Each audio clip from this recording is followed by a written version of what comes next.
Hi guys, I am Apoorva. Welcome back to my YouTube channel MP successors. और आज की इस वीडियो में हम बात करने वाले हैं एमपी सीपीसीटी एग्ज़ाम के लिए और भी जो अन्य एग्ज़ाम है जिसमें कंप्यूटर एक सब्जेक्ट है उसके लिए ये सीरीज़ मैंने स्टार्ट करी थी। तो इसका सेकंड पार्ट हम यहाँ पर देखेंगे। ये सीरीज़ जो है इसमें शब्दावली या ग्लॉसरी है, मतलब ए से जेड तक के पूरे अल्फ़ाबेट में जितने भी कंप्यूटर से रिलेटेड जो वर्ड्स हैं उनके पूरे सीक्वेंस से बताया गया है। मीन्स कि इनका क्या मीन्स है और किस टाइप से इससे क्वेश्चन आते हैं पेपर में।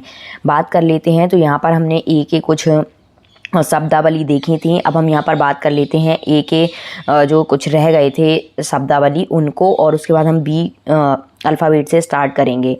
बात करते हैं यहाँ पर। तो यहाँ है फर्स्ट ASCII। इसका फुल फॉर्म भी आपसे पूछने के लिए आ जाता है। तो American standard code for information interchange इसका फुल फॉर्म रहेगा। बात करें कि ये है क्या, तो ये अक्षरों और संख्याओं परीक्षा ऐप आप लोगों के लिए लेकर आया है बेस्ट टेस्ट सीरीज़। जो सभी एग्ज़ाम्स की जो मध्य प्रदेश MPPB द्वारा कंडक्ट करवाए जाते हैं, साथ में MP CPCT के लिए भी बेस्ट टेस्ट सीरीज़ अवेलेबल करवाई गई है परीक्षा ऐप की तरफ से। परीक्षा ऐप की लिंक डिस्क्रिप्शन बॉक्स में दी गई है, आप प्ले स्टोर से भी डाउनलोड कर सकते हैं। यहाँ पर अभी आपको फ्लैट 50% का डिस्काउंट मिल जाएगा अगर आप कूपन कोड यूज़ करते हैं MSUCCESS50, यानी MSUCCESS50। MSUCCESS50 आपको कूपन कोड यूज़ करना है, फ्लैट 50% का डिस्काउंट मिल जाएगा। आपको पता है CPCT जो एग्ज़ाम कंडक्ट करवाए जा रहे हैं बहुत इंपॉर्टेंट है। इसकी वैलिडिटी अब 7 साल कर दी गई है। और मध्य प्रदेश सरकार द्वारा जितने भी एग्ज़ाम आते हैं MPPB के थ्रू ग्रुप 1, 2, 3 एंड 4 में, सभी के लिए, और पटवारी एग्ज़ाम वगैरह और भी जो अन्य एग्ज़ाम है जिसमें stenotypist, data entry operator, computer operator, सभी के लिए आपकी CPCT मैंडेटरी करी गई है। तो आप लोग जल्दी जाकर ऑफ़र का लाभ उठाएं और टेस्ट सीरीज ज्वाइन करें। फर्स्ट अटेम्प्ट में ही अपने एग्ज़ाम को क्लियर करें। Thank you. को 8 बिट बाइनरी तुल्यांक में प्रदर्शित करने वाला प्रचलित कोड है। ठीक है, ये क्या करता है, तो अक्षरों और संख्याओं को 8 बिट बाइनरी तुल्यांक में प्रदर्शित करता है या शो करता है। ठीक है, नेक्स्ट यहाँ पर आ जाते हैं। यहाँ पर है असेंबल। असेंबल करना क्या होता है, तो विभिन्न पुर्जों और भागों को जोड़कर मशीन के निर्माण की प्रक्रिया को असेंबल कहते हैं। ठीक है, नेक्स्ट है असेंबलर। तो कंप्यूटर प्रोग्राम जो असेंबली भाषा को मशीन भाषा में परिवर्तित करता है उसे असेंबलर कहते हैं। तो ये आपको याद रखना है, असेंबल क्या है और असेंबलर क्या है। ठीक है, असेंबलर क्या हो गया, असेंबलर आपका कंप्यूटर प्रोग्राम की जो असेंबली भाषा है उसको मशीन भाषा में परिवर्तित करता है असेंबलर। और असेंबल मतलब विभिन्न पुर्जों और भागों को जोड़कर मशीन के निर्माण की प्रक्रिया।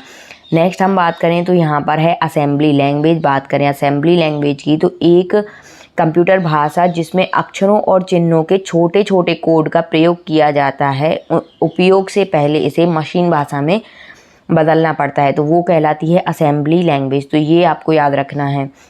ठीक है, नेक्स्ट है यहाँ पर आसिंक्रोनस। आसिंक्रोनस क्या है, तो डेटा भेजने की वह पद्धति जिसमें संकेतों को अनियमित अंतराल पर भेजने वालों की सुविधा अनुसार भेजा जाता है, तो ये कहलाता है असिंक्रोनस।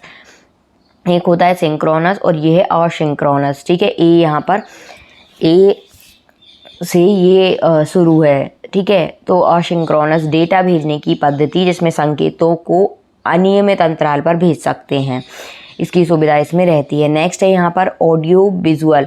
अब यहाँ पर है ऑडियो विजुअल क्या है, तो ऐसा सूचना जिसे हम देख और सुन सकते हैं पर प्रिंट नहीं कर सकते उसको बोलते हैं ऑडियो विजुअल। देख सकते हैं, सुन सकते हैं, लेकिन इसको हम प्रिंट नहीं कर सकते। ठीक है, तो ये आपको याद रखना है, टर्म इम्पॉर्टेंट है। नेक्स्ट है यहाँ पर ऑथेंटिकेशन। अब ऑथेंटिकेशन क्या है, तो ये आपने सुना होगा, ये क्या होता है, कंप्यूटर प्रयोगकर्ता की वैधता की पहचान करने वाली पद्धति। जब भी हम एग्ज़ाम पेपर वगैरह देने जाते हैं तो वहाँ पर भी जो हमारा ऑनलाइन कंप्यूटर पर टेस्ट होता है उसके लिए भी हमारा ऑथेंटिकेशन किया जाता है, तो वही ये है। ठीक है, यानी पहचान करना। नेक्स्ट है यहाँ पर ऑटो कार्ड। ऑटो कार्ड क्या है, तो रेखा चित्र और ग्राफ को स्वतः तैयार करने वाले सॉफ्टवेयर को ऑटो कैड है यहाँ पर। ठीक है, ऑटो कैड। तो रेखा चित्र और ग्राफ को स्वतः तैयार करने वाले सॉफ्टवेयर को ऑटो कैड कहते हैं। ठीक है, इसके भी कुछ वर्जन हैं जैसे केटिया वगैरह, तो ये इम्पॉर्टेंट है। Auto CAD, AUTO, auto CAD CAD.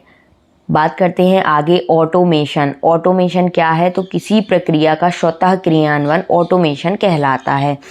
ठीक है, ये भी आपको याद रखना है। नेक्स्ट है ऑक्सिलरी मेमोरी क्या होती है?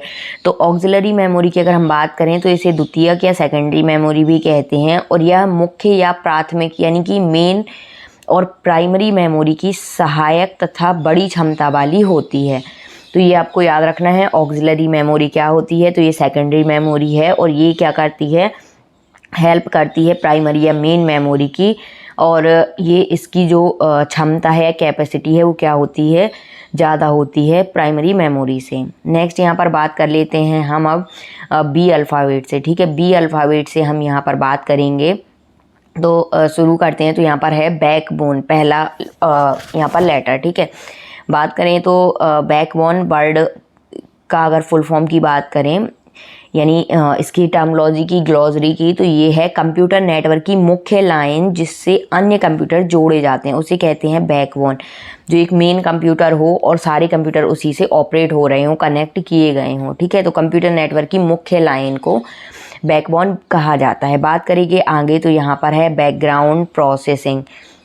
बैकग्राउंड प्रोसेसिंग क्या है? तो कंप्यूटर द्वारा निम्न प्राथमिकता वाले प्रोग्राम का क्रियान्वयन जब उच्च प्राथमिकता वाले प्रोग्राम प्रोसेसर का प्रयोग नहीं कर रहे हैं। ठीक है, तो तब हमें क्या होता है कि बैकग्राउंड प्रोसेसिंग की ज़रूरत पड़ती है। नेक्स्ट है यहाँ पर बैकअप, ये भी इम्पोर्टेंट है टर्म बैकअप। तो बैकअप क्या है? तो प्रोग्राम डाटा या हार्डवेयर की वैकल्पिक व्यवस्था जिसका प्रयोग मुख्य संसाधन के नष्ट या खराब हो जाने पर किया जाता है। इसके अंतर्गत प्रोग्राम और डाटा की अतिरिक्त कापियाँ बनाई जाती हैं, तो इसे हम कहते हैं बैकअप। ठीक है, तो ये भी आपको याद रखना है कि बैकअप क्या है। तो प्रोग्राम डाटा या हार्डवेयर की वैकल्पिक व्यवस्था, यानी कि अगर हमारा सिस्टम वगैरह ख़राब हो जाए, ठीक है, करप्ट वगैरह हो जाए, तो इसमें हम क्या कर सकते हैं? इसमें मतलब कॉपी रहती है, तो इससे हम कॉपी कर सकते हैं, इसमें जो हमारा डेटा स्टोर हो जाता है। ठीक है, तो इसके अंतर्गत क्या होता है? प्रोग्राम और डेटा की अतिरिक्त कॉपियाँ बनाई जाती हैं। नेक्स्ट हम बात करेंगे यहाँ पर बैड सेक्टर। नेक्स्ट है बैड सेक्टर क्या है? तो भंडारण की युक्ति में खराब स्थान जिसे डेटा या डाटा लिखने या पढ़ने के लिए प्रयोग नहीं किया जा सकता, उसे हम क्या कहते हैं? Bad sector. नेक्स्ट है यहाँ पर बैंड विड्थ। ठीक है, बैंड विड्थ क्या है? तो डेटा या डाटा संचारण की प्रयुक्त आवृत्ति यानी फ्रीक्वेंसी की उच्चतम और निम्नतम सीमा का अंतर बैंड विड्थ कहलाता है, और इसे बिट्स प्रति सेकंड यानी बीपीएस से इंगित करते हैं या डिनोट करते हैं। तो ये बीपीएस आपको याद रखना है, बिट्स पर सेकंड, इसकी क्या होगी? यूनिट होगी। तो ये बीपीएस आपको शब्द याद रखना है। बात करते हैं आगे हम यहाँ पर बारकोड। बारकोड क्या है? तो ये भी इम्पोर्टेंट है।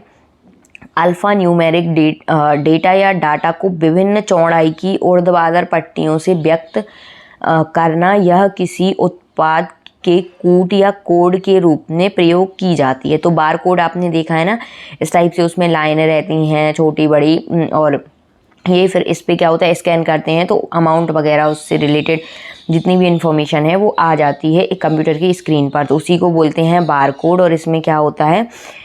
ऊर्ध्वाधर पट्टियाँ होती हैं यानी लाइंस होती हैं, और वो क्या करता है? अल्फ़ा न्यूमेरिक डेटा को विभिन्न चौड़ाई की ऊर्ध्वाधर पट्टियों में व्यक्त करता है और उत्पाद के कूट या कोड के रूप में प्रयोग किया जाता है। तो ये होता है बार कोड। नेक्स्ट है यहाँ पर बेस। बेस क्या होता है? तो बात करें अगर हम बेस की, तो किसी संख्या पद्धति में अंकों को व्यक्त करने के लिए उपलब्ध कुल चिन्हों की संख्या होती है बेस। ठीक है, तो ये भी आपको याद रखना है, बेस क्या है? तो संख्या पद्धति में अंकों को व्यक्त करने के लिए उपलब्ध कुल चिन्हों की संख्या। नेक्स्ट है बेसिक। अब बेसिक का भी फुल फॉर्म आपको याद रखना है, तो beginners all purpose symbolic instruction code. ठीक है, beginners all purpose symbolic instruction code. तो ये क्या करता है बेसिक? तो कंप्यूटर में प्रयुक्त एक उच्च स्तरीय भाषा जो सीखने में आसान है। ठीक है, ये क्या करेगा? कंप्यूटर में जो प्रयुक्त एक उच्च स्तरीय भाषा है, ये बेसिक, जो क्या हो? सीखने में आसान हो। तो ये आपको याद रखना है। नेक्स्ट है यहाँ पर बेसिक इनपुट आउटपुट सिस्टम, जिसको हम बोलते हैं शॉर्ट में बायोस। मतलब बेसिक इनपुट आउटपुट सिस्टम। ये क्या है, ये इम्पोर्टेंट है। तो ये क्या है टर्म, तो जब कंप्यूटर को चालू किया जाता है तो रोम में संग्रहित बायोस सॉफ्टवेयर कंप्यूटर के प्रत्येक हार्डवेयर की जांच करता है, ऑपरेटिंग सिस्टम को प्रारंभ करता है तथा विभिन्न हार्डवेयर युक्तियों के बीच सामान्यवय स्थापित करता है। ठीक है, तो ये बहुत इंपॉर्टेंट है क्योंकि जब भी हम कंप्यूटर स्टार्ट करते हैं तो ये रोम में जो बायोस हमारा संग्रहित रहता है, यानी इनपुट आउटपुट का जो प्रोसेस रहती है, सॉफ्टवेयर रहता है, उसके प्रत्येक हार्डवेयर की जांच करता है, उसे ऑपरेट करता है, सिस्टम को प्रारंभ करता है, मतलब ऑपरेटिंग सिस्टम को प्रारंभ करता है और विभिन्न हार्डवेयर युक्तियों के बीच सामान्यवय स्थापित करता है। तो ये टर्म आपको याद रखना है। नेक्स्ट है यहाँ पर बैच फाइल। अब बैच फाइल क्या है, तो डॉस ऑपरेटिंग सिस्टम में स्वयं संपादित होने वाले प्रोग्रामों की फाइल को हम यहाँ पर बैच फाइल बोलते हैं। तो ये आपको याद रखना है। नेक्स्ट है बैच प्रोसेसिंग। अब बैच प्रोसेसिंग क्या है, तो अनेक प्रोग्रामों का एक समूह बनाकर एक के बाद एक स्वतः संपादित करता है, वो है बैच प्रोसेसिंग। ठीक है, नेक्स्ट है यहाँ पर बॉड क्या है, तो डाटा संचारण की गति को मापने की इकाई 1 वॉड इक्वल 1 बिट प्रति सेकंड होता है। तो ये भी टर्म इम्पोर्टेंट है, आपको याद रखना है। ये क्या है, डेटा या डाटा संचारण की गति को मापने की इकाई है बॉड। और 1 वॉड में क्या होता है, 1 बिट पर सेकंड। ठीक है, 1 बिट पर सेकंड, तो यहाँ पर लिख भी सकते हैं बिट पर सेकंड यानी BPS में इसको मेजर करा जाता है। डेटा जो डेटा या डाटा होता है उसकी गति को मापता है, संचारण की गति को। ठीक है, तो ये हुआ बॉड। नेक्स्ट है यहाँ पर बर्नौली डिस्क। अब बर्नौली डिस्क क्या है, तो डाटा भंडारण का चुंबकीय डिस्क जिसे रीड राइट हेड के साथ प्लास्टिक कवर में बंद कर दिया जाता है। तो ये होता है बर्नौली डिस्क।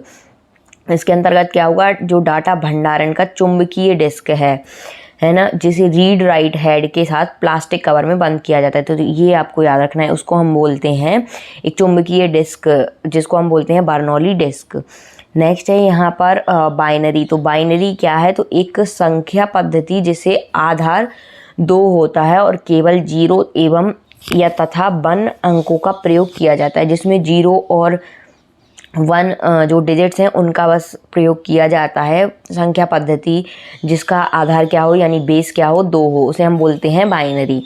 नेक्स्ट है अब बाइनरी डिजिट। तो इसे संक्षेप में बिट कहते हैं। बाइनरी डिजिट को बिट बोला जाता है, BIT। ठीक है, शॉर्ट में। और यह क्या करता है, यह कंप्यूटर मेमोरी की सबसे छोटी इकाई है और इसे 0 तथा 1 अंकों का प्रयोग इसमें होता है। और ये कंप्यूटर मेमोरी की सबसे छोटी इकाई है, बाइनरी डिजिट। तो ये हमारे जितने भी टॉपिक थे A और B से वो मैंने कवर कर लिए हैं। B के कुछ टॉपिक बचेंगे, यानी कुछ ग्लॉसरी बचेंगी, तो वो हम नेक्स्ट उसमें देखेंगे। और फिर हम C की जो ग्लॉसरी हैं या शब्दावली हैं वो शुरू कर लेंगे। और ये सारे बहुत इंपॉर्टेंट है, सभी के आपको याद रखना है कि काम क्या है, और जिनके भी फुल फॉर्म वगैरह हैं वो भी आपको याद रखने हैं। Thanks for watching my videos. Please video को ज़्यादा से ज़्यादा लाइक करें, शेयर करें। चैनल पर नए हैं तो चैनल को सब्सक्राइब करें। Thank you.